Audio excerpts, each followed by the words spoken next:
Warga dari sejumlah kecamatan berunjuk rasa di depan kantor Bupati Aceh Utara. Mereka menolak agar para pengungsi Rohingya tidak ditampung di wilayah mereka.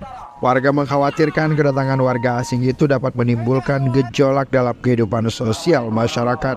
Warga juga mendesak Pemkab Aceh Utara agar menolak kehadiran imigran Rohingya dan tidak mengizinkan shelter Blang Ado di Kecamatan Kuta Makmur ditempati oleh pengungsi Rohingya. Sebelumnya beredar kabar sejumlah warga Rohingya akan ditempatkan di shelter Blang Ado yang juga bekas lokasi penampungan pengungsi Rohingya pada tahun 2015 lalu.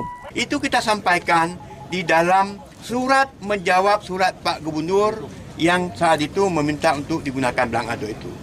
Dasar pertimbangan itu kita menyampaikan kepada Pak Gubernur, kita meminta pertimbangan supaya penempatan Rohingya di Blang Ado itu dasar pertimbangan yang